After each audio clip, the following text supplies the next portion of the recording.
sculpture is powered from within that aluminum-clad box there. It's a diesel engine, a 4-cylinder diesel engine running a hydraulic pump. So the whole thing's hydraulic.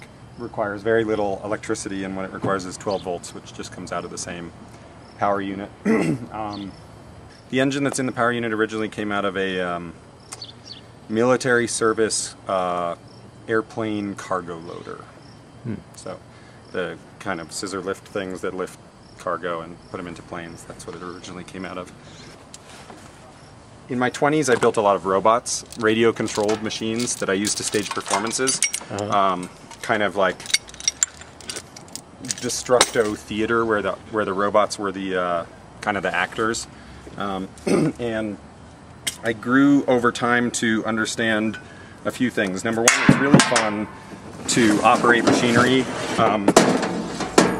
and use it for recreational, destructive purposes.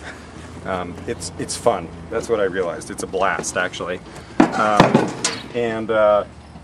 The other thing I realized was that in the context of me doing these robot performances, I and my friends who were helping me operate the machinery were the ones having the most fun, because we were doing the destruction. And at a certain point, I started to feel like it was only fair to kind of share that experience. So I came up with this concept for something. I came up with the concept for the hand, which and integral to the concept is this idea that anybody can run it. So I make it available. I'm actually in the process of getting out the glove controller right now. There's a controller that you put your hand into, and I let anybody do it and have that fun and have that experience. So that's really the genesis of the piece. This piece has traveled pretty extensively in the US, and we also did a tour around Australia in connection with a music festival that operates kind of on the format of something like Lollapalooza. It's the same group of bands that go from one city to the next city to the next city, and so we were on the tour. So we did 5 dates in Australia. Had a chance to see the whole country.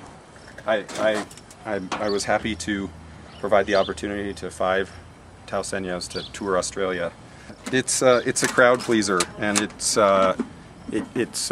pretty photogenic too, in the sense that like a big hand smashing cars is not something that people see very often, and it makes for good copy. So yeah, it's gotten some publicity. This piece had a really intense run in 2009 into 2010, and towards the end of that run, it actually had a lot of problems.